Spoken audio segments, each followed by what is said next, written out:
All right, what's up, everybody? This is the first video, the actual first video that I'm doing on this channel, eye test scouting. I really hope that you guys will appreciate this, man. I've been a little bit of background, quick background, and then, or you could just fast forward if you don't really care.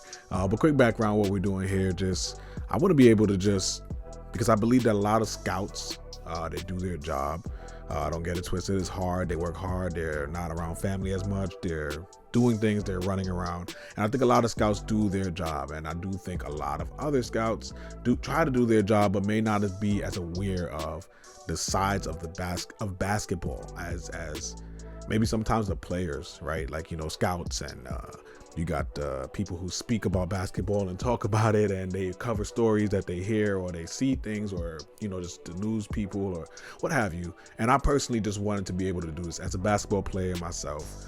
No, I did not play college. I did get recruited to play, wound up trying to do too much. Didn't really understand JUCO at that time, so I did not go to JUCO, and I just went and tried to just go straight D1, and it was politics and it was just weird. But that's a whole nother story for a whole nother time. But today, what I want to do is talk to you guys about the NBA draft that just happened. I actually went to the NBA draft. I was there. I'm a Knicks fan, as you can see by the jersey. You could imagine. You could just imagine the feeling. You could imagine the heartbreak. And the fact that I'm still here is a testimony. But let's do this, man. Let's do this. Let's talk about it. And first and foremost, hold on. Please like this video. Give it a thumbs up, or you can just wait till the end, and I'm gonna say it again. But please, if you like this, like it. If you dislike it, I like to say keep that to yourself, but you know what, dislike it and let me know your opinion. Let me know what you felt. But I would really appreciate it if you liked it. But today we're gonna talk about the NBA draft, the biggest winners and the biggest losers. I'm gonna do a part 2 if we can get a good amount of likes. I don't even know what that number is, but just show some respect, show some love. And I want to put out another video as well and talk about the 5 biggest losers and the 5 biggest winners of players, though, not just of the teams. So we're going to talk about teams in this one, and we're going to start it off. Let's get this going. All right, so for the first pick of the biggest winners, I'm going to go ahead and say the Detroit Pistons. It's actually hands down for me. I'm not even really playing. It's hands down the Detroit Pistons. A lot of people probably say teams like the Rockets or what have you, or, the Magic for surprising everybody and getting Paolo. Respects. I'm going to go straight ahead and just say Detroit. And the reason why, man, Detroit went crazy. Detroit really went crazy. I don't know if anybody realized that, but they just got the greatest young backcourt that we're probably going to see for probably like another 15 years. Let that sink in if they stay together. But they just got the youngest backcourt in the league and the best young backcourt. It's young backcourts like Kevin Porter Jr. and, Jalen Green and things of that sort. And now they got Tyrese Halliburton, and if they're playing Benedict Mathurin at the 2, that's a nice one right there. I like Benedict. But then again, I just can't see a better backcourt than Cade Cunningham and Jaden Ivey. I'm gonna just coin the phrase right now, and I'm gonna call them slow to fast, because you got the player who plays slow and at great pace, and then you got the player who's just like has a good pace, but he will run down your chest, and that's crazy. So we're gonna go with that. That's gonna be that for 15 years, plus, God willing. And then on top of that, you would think that was it, right? You would think they just got that, and you would think that that's dynamic. But then they went ahead and got, arguably, I would still probably go ahead and say Mark Williams ultimately, but arguably the best center in this draft. And they got him for close to nothing, and they went ahead and did that. 2 lottery picks, 2 great potential players, future potential all-stars, to pair with a definite all-star in Cade Cunningham and good players like Sadiq Bey and, God willing, I don't know if they're going to keep Marvin Bagley, hopefully, things of that sort. Isaiah Stewart can now go hit the bench and do his thing and do his role. That's the future, man. That is the future. That's scary. So for the second team that I'm going to say is the biggest winner in this draft, I'm going to go with the Houston Rockets, and I'm going to go with the Houston Rockets pretty easily. Honestly, they could have been number 1, but for reasons that we just explained in the first one, they're not number 1. Shout out to Jaden Ivey. Now, I'm going to say this.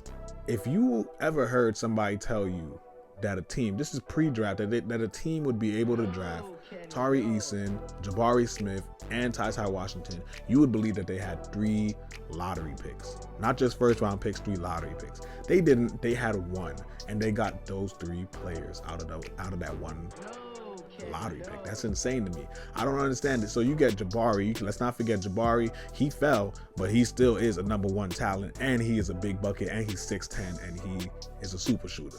Then and he can get a shot. I'm tired of people talking about, oh, can he get a shot? Yes, he can. If he shot over the top of you and you're smaller than him, he can't see you. He just got his shot. If he dribbles 1 time, 2 dribble pull up, you're in front of him, he just got his shot. And he's a great defender. I like his potential a lot. And then I actually like his fit better.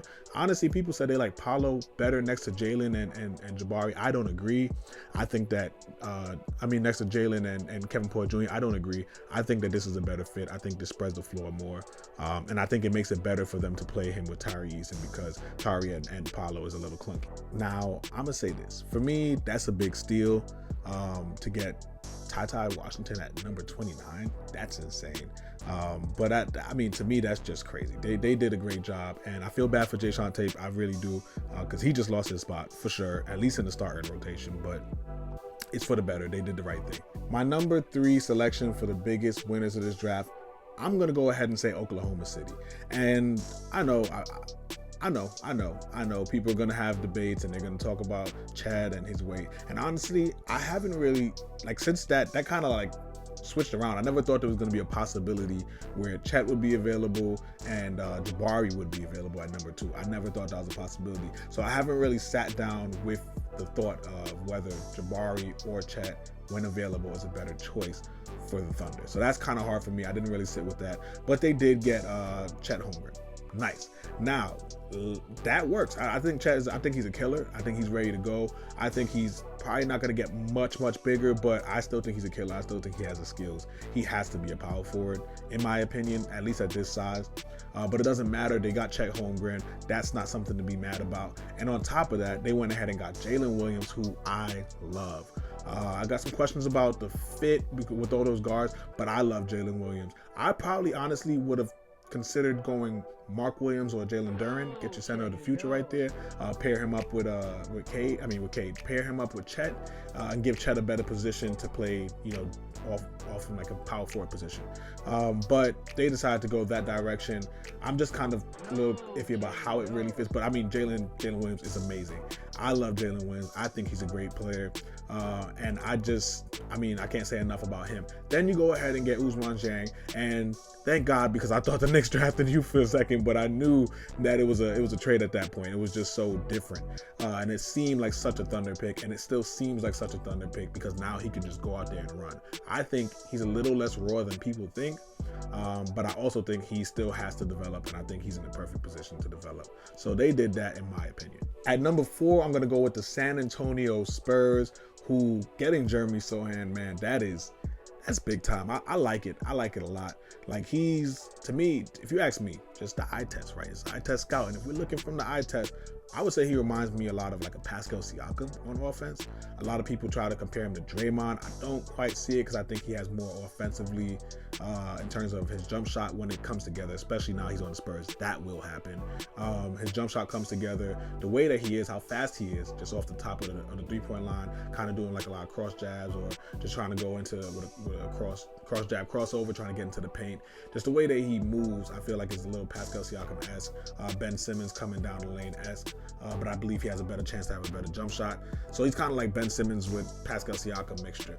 And his it factor on the defensive end and just who he is and how he carries himself, I like it a lot, especially for the Spurs, especially to get coached by at least Pop for at least a year or so, or a couple years. Malachi Branham, that is a steal. At 20?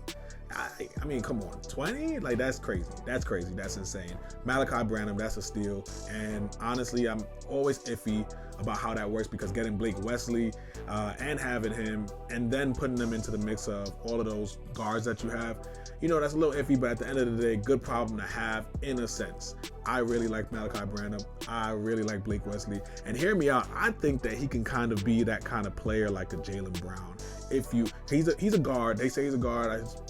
got to get the height measurements proper. But I say by looking at the way he attacks the defense, looking at how he moves with the ball, if he just stops pushing that shot sometimes, just quick flicking it like Curry, if he really holds that follow through consistently, the way he does it, man, I think you could move him to the shooting guard and play him in a role of like Jaylen Brown. Honestly, that's my opinion. That's my comparison. I don't know if you see it, but the eye test tells me so. For number 5, the last and final winner of this draft, I'm going to go ahead and choose the Memphis Grizzlies. Now, that's kind of a sneak peek for a lot of people, I'm sure, but the Memphis Grizzlies getting... Well, first and foremost, I'm really high on Jake LaRavia. I'm very, very high on him. So I believe he's their starter. I believe he should be their starter. Dylan Brooks, I like you, man. I like you. I believe that he should be their starter moving forward. Not in the first day, and not because, it's going to mess with team chemistry. But down the line, I believe he can be your starting small forward of the future, in my opinion. Now, I also really... I like Kennedy Chandler. I like Kennedy Chandler, but this is the thing. I think that I'm kind of a little bit mad at them for not trying to see what Ty Washington might have went for as that backup point guard at the pick where they chose Roddy. But I didn't really watch Roddy too much coming out, so when I saw that pick, it really threw me off. But I did watch him as I came back home, and I had to use, like I said, the eye test scouting, man. I just sat here, I watched the scouting report. I believe it's Rapport, Rapport, I might link them down here in the video, but they really have some really good content, and I really like to watch the makes and the misses and the turnovers and the steals and everything. That helps me with the eye test, not just watching highlights. It's hard. If you watch the highlights, your eye test is going to say everyone's good. But just watching the way that he plays, he's like a tank. He's like, I'm going to go crazy, say like he's like the 6'6" version of what Paolo should be, what Paolo is. But then he has like a different jump shot. I think his jump shot might be better than Paolo. So it's just a weird comparison. It's kind of funny. I felt like somebody compared Paolo Banchero. I was watching the video. They compared Paolo Banchero to Ben Simmons. And they said it like this. Paolo Banchero is Ben Simmons with a better jump shot, and of course without the defense. And I'm like, so he's basically Ben Simmons without being Ben Simmons. That just makes him a totally different player. But whatever, that's what I'm gonna say with David Roddy. If you watch him, he's like a bullet. Well, not even a bullet, he's like a tank. He is a tank, and I feel like people bounce right off of him, and he's aggressive, he's a killer. I really like what he brings to the table. I think with an more open floor in the NBA, his playmaking will be even better. Still needs some work on the playmaking side, but just from what I saw, I watched some stuff afterwards. I haven't watched the full game, so I gotta watch more. But I like the picks. I like the picks there. All right, and foot falling asleep. Get out. All right, I'm also going to throw in a few honorable mentions in there for the biggest winners because there's some teams I really like what they did. First team I'm going to go with is the Pelicans because, getting EJ Liddell at that pick is insane. And obviously, I think he's a player that they can actually use in rotation. And I think that he's a steal. I think he's one of the biggest steals of the draft. I'm actually kind of mad at my second honorable mention for not drafting him, but I'm going to just say that right now. I think EJ Liddell's a great steal, great pick. He reminds me of like a Jay Crowder with actual better offense and just probably a little bit better rim protection, to be honest with you. So we're going to go with that for EJ Liddell, but then also going ahead, getting Dyson Daniels, man. That is the perfect Lonzo replacement. He reminds me of Lonzo Ball so much, with actually probably a little bit more in and outs and a little more to the dribble package, probably a little not as great a passer, but he's the perfect glue guy. That is perfect. It's a glove fit. I believe he said something like that, and yes, it is. And my second honorable mention, I'm gonna go with the Los Angeles Lakers. I know that people are gonna hear that and think a little funny, but hear me out. I think Max Christie, I'm kind of mad at them. Like I said, I'm kind of mad at them for not taking EJ Liddell there. I think EJ Liddell would have fit really well with the Lakers. They need defense. I believe he can shoot. I don't know what the issue was. I don't know why he fell so much. Maybe it's a body fat percentage thing. I believe they had issues with him about that the previous year. I don't know what happened, but people fall every day, B. And when they fall, depending on who they are, they might be a steal forever. So EJ Liddell is that guy. I really would have liked it if the Lakers tried to go ahead and get him. But I guess they feel like they need more shooting in the guard position, and they went with Max Christie, which, just knowing where he's from, knowing where he played, knowing how college can restrict you at times, and knowing where he was projected to go in the beginning of the year, that's a steal, especially because they didn't have that pick in the beginning of the draft. And on top of that, get Scottie Pippen Jr. Now let's talk about Scottie Pippen Jr. for a second. A real quick second. I like him. That's it. Like I watched him play in the scrimmages, and he was playing very well. Jump shot looks really good. Pace of game looks really good. The question is he going to be able to dribble like that playing on a team with LeBron? That's a great question. Don't know. But nonetheless, I do believe that he has a really nice jump shot. I do believe he's a good playmaker. Like pick and roll, you get LeBron. You know LeBron likes to do those switches where he used to, with George Hill, get that screen, get the switch, get the little on you. But you can do that pick and roll, and LeBron just cut real quick. He gonna hit you, and he does a really good pocket pass. And I mean, his father's Scottie Pippen, so you know that can only really help. And then getting Sharif O'Neal as well, who I think, glory to God, how he's been able to get back after all that stuff with the surgery and everything. That is amazing. But he's the son of Shaq, and Shaq doesn't play, and I believe that his children won't play. And so seeing him kind of playing around LeBron, I'm sure LeBron's been around him for a while. I'm sure LeBron knows him. I know Kobe did, and I'm pretty sure LeBron does. And so just getting a chance to be around them, I like him. I saw him recently in the G League scrimmages, and he looks like he's bigger too. And if he could fill out like his dad, oh man, that's crazy. So I like the Lakers. I like what they did. And my final team for the honorable mentions, I'm gonna go ahead and say the Minnesota Timberwolves. Man, Walker Kessler, I like you, bro. You remind me of Brook Lopez. He reminds me of Brook Lopez, just with a little bit less offense. I mean, I know they say he has I know he has a nice touch. I'm not gonna say they say. I don't even know what they say. Just from what I see, he has a nice touch around the rim. When he rolls hard, and he's high up there. He is a great paint defender. I really like his ability to protect the paint. Him and Jabari Smith was fun. It was fun to watch those two in Auburn playing together. And then, yeah, I just don't know exactly where he's going to play. Are they going to play him with Cat? If they do, man, that's crazy. And that does help their defense a lot. But Wendell Moore Jr., one of my biggest steals of the draft. I love Wendell Moore Jr. I think he is so much better than people think he is. And I think coming into the NBA, you're going to see it. I can't wait to go to Summer League. Because I'm going to be seeing some of these players doing what they're supposed to do. And God willing, I get a chance to talk to some of them and give y'all content in that way. But Wendell Moore Jr. is one of my favorite players as well. Just like Jake LaRavia, I like those two as like people that they were saying was going to go late. Wendell Moore saying he was going to go in the second round, to me, was crazy. So him not going in the second round, yes. Like, let me make sure he ain't going in the second round. Hold on. All right, he ain't going to the second round. He went 26 to Dallas, which really was a pick to the Rockets, which really got traded to the Minnesota Timberwolves. However you get there, it doesn't even matter, man. That is a steal. All right, let's talk about the biggest losers in this draft. I can do this one pretty easily. We're going to start it off on the jersey. The number one biggest loser in this draft, it's the New York Knicks. Oh my goodness gracious. Need I explain? Okay, thank you. Number two, the biggest loser in this draft, number two, close, not a close second. It's not close at all because they drafted. It's the Kings. And it's not because Keegan Murray's not good. I like Keegan Murray. Keegan Murray is good. And I don't ever want to disrespect somebody, so I don't want you to think I'm trying to say he's bad. He's not. When we're evaluating a top 4, top 5 pick, we're evaluating for superstars and perennial all-stars. And I think that Keegan Murray is good. I think Keegan Murray reminds me of Brandon Clark, but with more handle and a better shot. So, I mean, honestly, I said it to my brother before. He was like, that's a good player. That is a good player. Might even be a really good player. He is a really good player. Smart, silent assassin, great. I think he's a really good defender. I think it fits very well with the Kings, but are you trying to just fit really well and like barely make the playoffs or not make the playoffs at all, which I don't think they will? Or are you going for superstars? And so that's the question. And I know Jaden Ivey said he didn't want to be there, but you figured that out later, man. That's a big loss for me, if you ask me. So for number 3 as one of the biggest losers in this draft, I'm going to go ahead and say the Cleveland Cavaliers. Not because, again, I like Abaji. I do. I think he's good. His jump shot when I watched that Kansas, boy, that thing is fast. He just 1-2. 1-2 step. Just from the eye test. I'm telling you, from the eye test. Watching him play, I watched a lot of Kansas games and trying to watch film in time.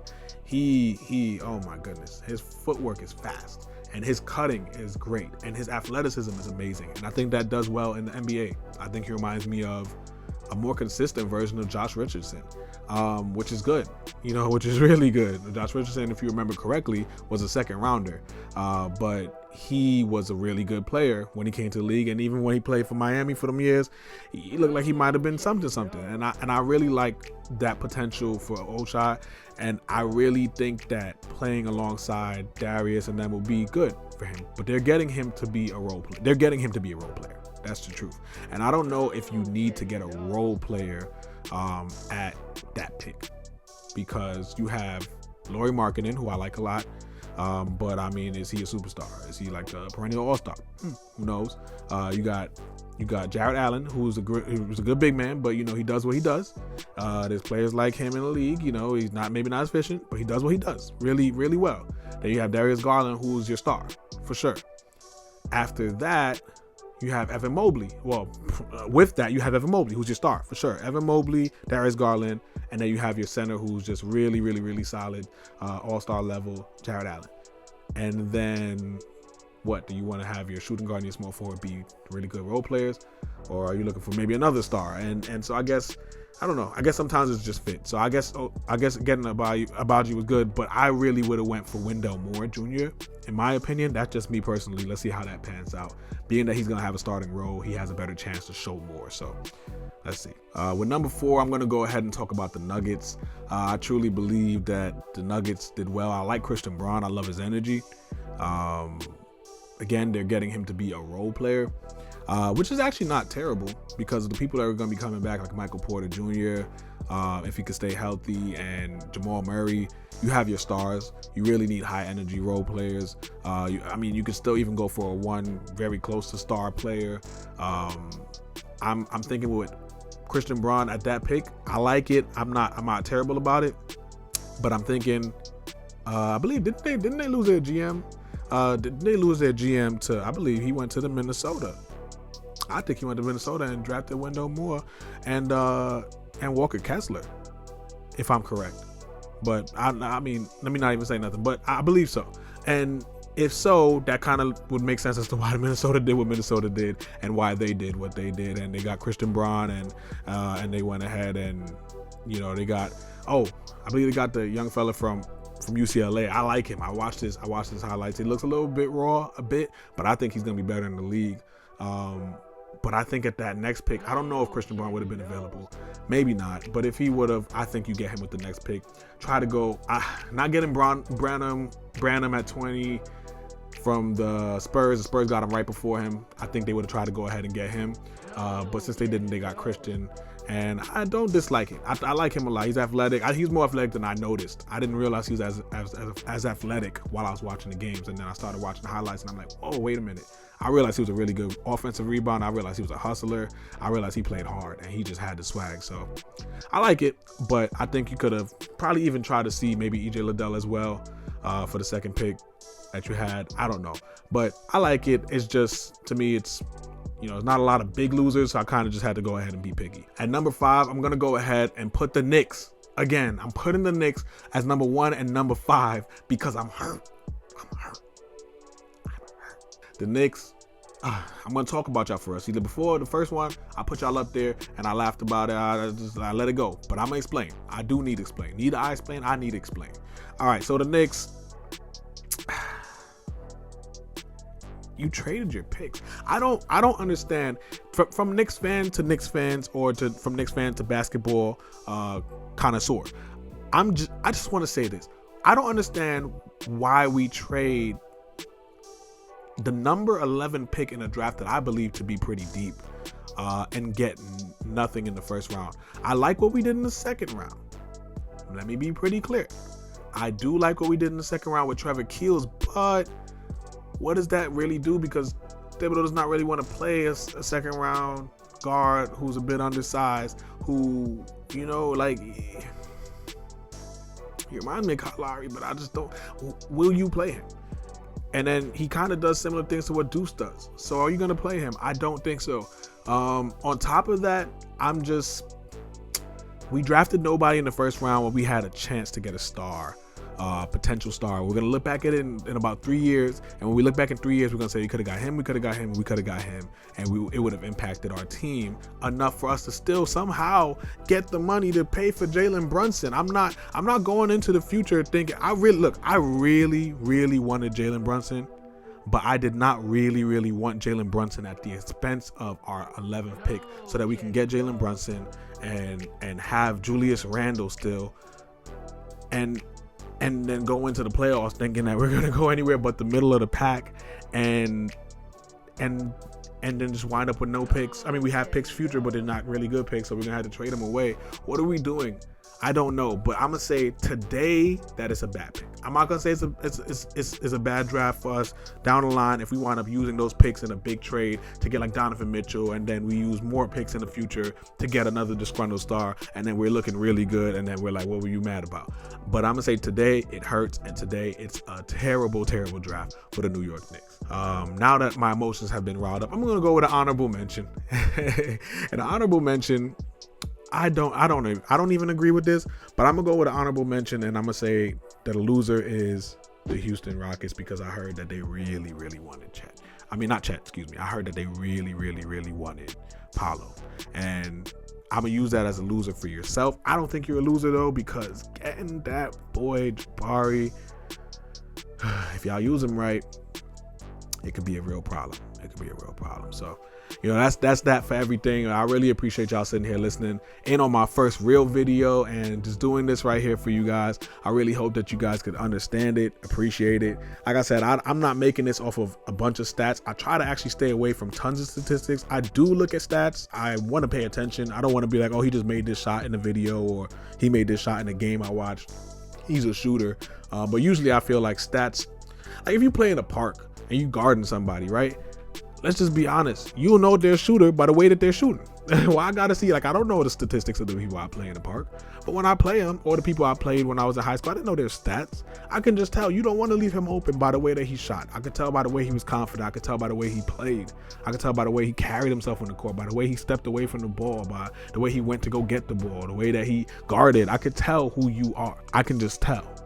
And so, I mean, that's how I feel about it. Eye test scouting, man. I hope that you guys appreciate the content. I hope that it made some sort of sense. And the next video, we're going to be talking about players, the biggest losers and players of the draft, because yeah, there's some players that lost out. And there's some players that really won with where they went. And so, like this video, don't forget to like it, don't forget to subscribe, and I really hope that this was a cool video for y'all. Let me know what y'all think. Any feedback, comments down below. It's great to do this, man. Take care.